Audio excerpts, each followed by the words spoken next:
Hello, everybody. Welcome to Divinely Guided 7777. Here I come with the message of the day. तो let's see कि आज का message किसके लिए है, किस एनर्जी में है, किस तरह का है। ये एक शॉर्ट वीडियो होगी। अगर आपने मॉर्निंग में देखी आपके लिए गाइडेंस है, और अगर आपने एंड ऑफ द डे देखी तो ये आपके लिए डे रिफ्लेक्शन होगा। मैसेज आपने वही लेना है जो लगे आपको अपनी सिचुएशन से मैच करता हुआ। टैरो में ये मैसेजेस आए हैं, सब अपने ऊपर इम्पोज नहीं करने और इनकी बेसिस पर कोई भी फाइनल डिसीजन नहीं बनाना। हमेशा अपनी प्राइवेट रीडिंग लें, मुझसे लें या किसी और से लें, और जब आपको तसल्ली हो जाए कि आपने तमाम इन्फॉर्मेशन गैदर कर ली तभी आप किसी कंक्लूजन पर पहुँचें। डिस्क्रिप्शन बॉक्स में मेरा नंबर मौजूद है, तो आप मुझे कांटेक्ट कर सकते हैं। क्योंकि ये तो बहरहाल मैसेज ऑफ द डे होगा, किसी न कहीं आपसे ज़रूर रेजोनेट करेगा। लेकिन अगर इसमें से कोई भी बात आपसे मैच नहीं करती तो इट्स ऑल ओके, बिकॉज हर रीडिंग हर किसी के लिए नहीं होती है। तो कीप एन ओपन माइंड और देखते हैं जनाब कि आज का मैसेज ऑफ द डे क्या है। Message of the day, message of the day, justice, Four of Wands, Leo, Aries, Leo, Sagittarius, and the Emperor, Aries, and bottom of the deck Four of Cups. All right, आपके proposal और आपकी शादी, आपकी settlement से related matter लग रहा है। ऐसा लग रहा है कि जैसे आप ओके बहुत सारे मेजर आर्कानाज हैं, और या तो आपकी शादी बड़ी कंट्रोलिंग रही है, या आप बहुत ही ज़्यादा कंट्रोलिंग पर्सनालिटी हैं, बहुत पावरफुल हैं, लोगों को कंट्रोल कर लेते हैं, लोगों को डोमिनेट करते हैं, और आपके अंदर बहुत सारी स्किल्स हैं, बहुत पावरफुल हैं। लिटरली आप सेलिब्रिटी हो सकते हैं। आपका काम ऐसा है जिसमें लोग आपको इस वजह से भी जानते हैं कि या तो आपकी कम्युनिकेशन स्किल्स बहुत अच्छी हैं, या आप मेडिकल फील्ड में बहुत एक्सपर्ट हैं। पॉलिटिशियन हो सकते हैं, मेडिकल फील्ड में होते हुए पॉलिटिक्स में आए हुए होंगे, और आप बहुत पावरफुल और बहुत इन्फ्लुएंशियल पर्सनालिटी हैं ओवरऑल अगर देखा जाए तो। और आजकल आपने किसी मेजर डिसीजन को ऑप्ट किया है। आप अपनी फैमिली की सेटलमेंट, अपनी लाइफ की सेटलमेंट, अपनी फैमिली के लिए कोई ऐसी चीज़ आपको ऑफ़र की जा रही है जो आप इस वक्त कंसिडर नहीं कर रहे। हो सकता है आपको प्रपोज़ल आपका किसी ऐसी इन्फ्लुएंशियल पर्सनालिटी का आया हुआ हो जो आपको ख़ुद थोड़ा सा एंजाइटी और फियर दे रहा हो कि भाई मैं ये करूं या मैं ना करूं, और आप अभी इस प्रपोज़ल को, इस ऑफ़र को एक्सेप्ट नहीं कर रहे, आप रिजेक्ट करते हुए नज़र आ रहे हैं। ऐसा लग रहा है कि कोई चॉइस है आपके पास। वो चॉइस अगर आप कर लें तो मामला सेटल हो सकते हैं, लेकिन आप वो चीज़ करते हुए नज़र आ रहे हैं क्योंकि आपको लग रहा है कि शायद ये बहुत इन्फ्लुएंशियल लोगों के साथ मेल मिलाप रखना, या इनके साथ मिंगल करना, या शादी करना, या फैमिली के सोचना ये मुनासिब नहीं है आपका। मुझे बहुत हद तक लग रहा है कि कोई प्रपोज़ल है, बिकॉज यहाँ पे भी मैरिज कार्ड के फ़ौरन बाद एम्परर है, और फिर जस्टिस, और यहाँ फैमिली रिप्रेजेंट हो रही है। तो ओवरऑल एनर्जी में एक रिजेक्शन है। अब रिजेक्शन किस बात की मैं अगर देखूँ तो फैमिली, कमिटमेंट, प्रपोजल, सेटलमेंट। और वो सेटलमेंट क्यों? क्योंकि आपने अपने लिए कोई डिसीजन बनाया हुआ है। इस वक्त आप अपने करियर पे फोकस कर रहे हैं। आप सेलिब्रिटी अगर हैं तो आप अपने ब्रेक्स पर फोकस कर रहे हैं, आप अपने काम पे फोकस कर रहे हैं। आपका काम इस वक्त पीक पर है, और आप नहीं चाहते कि इस वक्त किसी भी तरह की कोई इंटरप्शन हो, क्योंकि बहुत मुश्किल से आपको ये चांस मिला है। आपका इस वक्त एज टाइम है कि लोग आपको जान रहे हैं। दूसरा, आपकी आपकी पर्सनैलिटी बहुत स्ट्रांग है, या ये जो कॉन्टेक्स्ट बना हुआ है, ये जहाँ से रिश्ता आया, वो इतने हाईली इन्फ्लुएंशियल और इतने स्ट्रांग लोग हैं। हो सकता है आपको इजाज़त ना दे मज़ीद काम करने की, या फिर आपने बहुत मेहनत करके इस पूरे पावरफुल एबिलिटीज़ के साथ अपने आप को इतना ट्रांसफॉर्म्स काबिल बनाया। अब आपको लग रहा है कि इतनी मेहनत जब की है तो मैं इतनी आसानी से उसको ना गंवाऊँ।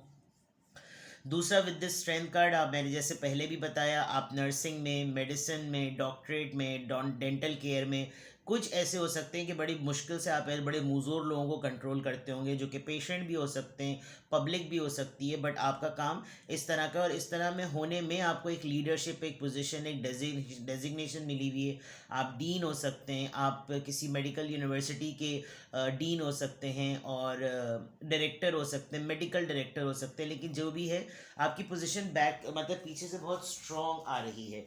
एंड देन ओवरऑल अगर मैं देखूं यहाँ पर, तो it is about this rejection. आप किसी चीज़ को, ऑफ़र को रिफ्यूज़ करते हुए नज़र आ रहे हैं। जो चीज़ इस वक्त आपके लिए फ़ायदेमंद है आप उसको कंसिडर नहीं कर रहे, और आपका ध्यान इस वक्त इन 3 चीज़ों पर है जो कि शायद आपको सर्व नहीं कर रही, जो रुकी हुई हैं, जो पॉज पर हैं। हो सकता है आपने ऑप्शंस रखे हुए हों, लेकिन ये ऑप्शंस बिल्कुल खामोश और बुत की तरह बैठे हुए हैं, और ये एक बहुत अच्छी ऑफ़र है जो आपकी तरफ आ रही है। Just a second. चलिए, ये तो हो गई जनाब ओवरऑल एनर्जी। अब यहाँ से अगर मैं देखूँ तो ये एक बहुत फेयर टाइम है आपके लिए। जो इस वक्त ये सिचुएशन बनी हुई है, ये एक डिवाइन टाइम कॉलिंग है। आपके साथ ये इंसाफ हो रहा है कि आपके पास इस तरह का प्रपोज़ल या इस तरह की फैमिली सेटलमेंट आ रही है जो कि ये एक कुदरती तौर पर होनी थी, ये अपने टाइम पर ही होनी थी। आपका कोई ऐसा मैटर है जो कि फैमिली का है, जो शादी का है, जो सेटल होना था, वो उसकी आज बहुत उम्मीद है कि कोई मामला किनारे पर लगेगा। आपको स्ट्रगलिंग फेज़ में अगर आप हैं, अगर आप किसी को कंसिडर नहीं कर रहे हैं, तो ऐसा लगेगा जैसे आज आपकी ज़िद जो है ना वो इस सिचुएशन को जिता देगी। आपके फादर की सपोर्ट आपको इस मामले में बहुत ज़्यादा लग सकती है। या तो फादर की सपोर्ट है, या फिर फादर आपको इस मैटर के अंदर बिल्कुल भी मतलब उनकी वजह से, उनके खौफ से हो सकता है कि आप इस चीज़ को ऑप्ट कर लें। बिकॉज़ ये जिसकी तरफ से ये ऑफ़र आ रही है वो ख़ुद एक बहुत अथॉरिटी पर हो सकता है। आप खुद, आपके खुद अंदर मिजाज जो है वो ज़िद हो सकता है, आप कोई ज़िद पकड़ के बैठे हुए हैं। यहाँ पर अगर मैं देखूँ 4 ऑफ कप्स, और यहाँ अगर मैं एम्परर को देखूँ, शायद सब आपके पीछे पड़े हुए कि आप सेटल हो जाएं, आप फैमिली बना लें, आप यूनियन में आ जाएं, आप शादी कर लें, आप इस प्रपोज़ल के लिए हाँ कर लें। लेकिन आपके अंदर ज़िद अपने फादर की तरह आई हुई है। आप बहुत अड़ियल हुए हुए, बहुत ढिठाई का मुजाहरा कर रहे हैं, किसी न किसी बात पर आप बहुत रेजिस्ट कर रहे हैं। कोई नॉर्म्स है, कोई कंडीशंस हैं, क्योंकि यहाँ पे भी आप रिजेक्ट कर रहे हैं और यहाँ पर भी आप ज़िद पकड़ के बैठे हुए हैं। कोई ऐसी कंडीशन हो सकती है जो आपको लग रहा हो कि इस प्रपोज़ल को और टटोला जाए, इसके बारे में और इन्फॉर्मेशन ली जाए, बिकॉज और आप शायद हर दफ़ा यही करते आ रहे हों। लेकिन आज अब बहुत बड़े चांसेस हैं कि आपकी फैमिली से रिलेटेड, आपकी सेटलमेंट से रिलेटेड, आपकी शादी से रिलेटेड, आपकी फ़ाइनल आपके स्पाउस से रिलेटेड, आपके पार्टनर से रिलेटेड कोई डिवाइन डिसीजन ज़रूर होगा, और ये फ़ाइनल हो जाएगा। जिस चीज़ का आप बहुत शिद्दत से इंतज़ार कर रहे थे वो चीज़ होती हुई नज़र आ रही है, फेयर होती हुई नज़र आ रही है। और विद दिस 4 ऑफ वॉन्ड्स आप सेलिब्रेशन पे नज़र आ रहे हैं। आपकी लाइफ में अच्छा मोड़, अच्छी टर्निंग पॉइंट होने वाली है। लेकिन आप जिस चीज़ को होल्ड करके बैठे हुए हैं वो आप ही जानते होंगे, फ़ैसला आप ही ने करना है। या तो आपके फादर या कोई घर का बड़ा भाई या कोई बड़ा बुज़ुर्ग इस चीज़ के ऊपर बिल्कुल अपनी ज़िद पकड़ के बैठा हुआ है कि अब कोई बात नहीं सुनी जाएगी, अब हो जाएगा। या फिर ये आप ख़ुद हैं जो आप कह रहे हैं कि जब तक ये चीज़ नहीं होगी तो मैंने चीज़ों को आगे फॉरवर्ड नहीं करना है। ठीक है, अब यहाँ से देख लेते हैं कि क्या इन्फ्लुएंस आ रहा है। Number 2, it is progressing well now. जो भी हो रहा है अपने एंड पर बिल्कुल ठीक हो रहा है, बिल्कुल सही प्रोग्रेस हो रहा है। पैरेलली अगर देखा जाए तो एक टाइम आएगा दोनों चीज़ें बैलेंस हो जाएंगी।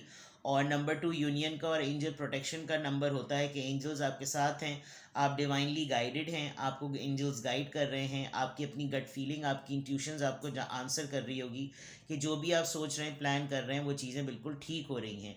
और जहाँ तक भी मूवमेंट चल रही है वो अपने हिसाब से, कुछ आपकी प्लानिंग है, कुछ यूनिवर्स की प्लानिंग है, और जो भी प्रोग्रेस हो रहा है वो सही मूव कर रहा है, सही डायरेक्शन में जा रहा है।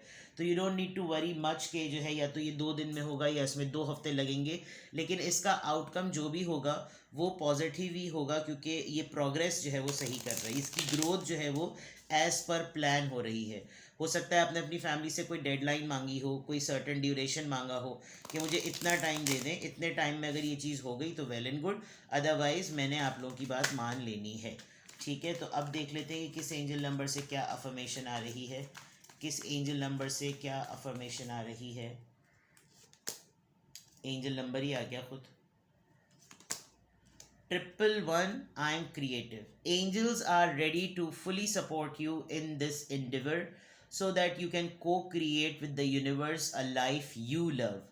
मेरे ख्याल में अगर आप वो जो स्टार कार्ड आया था और आप रेजिस्ट कर रहे हैं कि आपने इतनी मेहनत की है, तो यूनिवर्स और एंजल्स आपको एटलीस्ट यहाँ तो सपोर्ट कर रहे हैं कि आप अपनी इस मेहनत में वो आपके साथ हैं, ताकि आप अभी जो हैं और आप मज़ीद जो को क्रिएट कर सकते हैं, जो कोई चीज़ अभी मौजूदा हालत में और उसको नए तरीके से जो बना सकते हैं, उसके लिए आपको यूनिवर्स का फुल सपोर्ट है। और क्योंकि वो चाहते हैं कि अगर आपने इतनी मेहनत की तो आप वही लाइफ दें जो कि आप हमेशा से आपको जो पसंद थी और जिस तरह की लाइफ आप गुजारना चाहते थे। अगर आप करियर के साथ शादी में आना चाहते हैं और आप शायद इसी बात पर कायम हैं, तो you just need to discuss it with your family and with the person जो कि आपको प्रपोज कर रहा है या आपकी तरफ आ रहा है। बिकॉज इस वक्त मुझे लग रहा है कि फैमिली में और आप में जो है ना, करियर को लेकर और शादी को लेकर थोड़ा सा आर्ग्यूमेंट चल रहा है, या सेटल होने के लिए कोई आर्ग्यूमेंट चल रहा है। हो सकता है ये चीज़ आपको आपके अपने स्पाउस के साथ भी चल रही हो, वो आपको फैमिली पे फोकस करने को कह रहे हो, वो आपको रिलेशनशिप पे फोकस करने को कह रहे हो, आप उनको ये रेजिस्ट कर रहे हो कि भाई मुझे इतनी अरसे से ब्रेक का मैं वेट कर रहा था, ये कर रही थी, अब मुझे ये अपॉर्चुनिटी मिली है तो I should go for it, और आप इसी वजह से बहुत बेजर चीज़ों को ना रिफ्यूज़ कर रहे हैं। It could be related to fertility as well, but again यहाँ पर फर्टिलिटी से रिलेटेड कोई कार्ड आया नहीं है। बट यहाँ पर एम्परर और 4 ऑफ कप्स एक बहुत बड़ा साइन है कि आप जो हैं वो रेजिस्ट कर रहे हैं अपनी तरफ कोई चीज़ आने में, और वो आप ही बेहतर जानते हो कि क्या क्या कर रहे हैं। बट आपने अपने एंजल नंबर्स के थ्रू अफर्मेशंस में अपने आप को क्रिएटिव रखने की अफर्मेशंस करनी है। तो अल्हम्दुलिल्लाह, I am happy, I am strong, I am confident and I am creative. ठीक है, अपना बेहद ख्याल रखिएगा। Bye bye.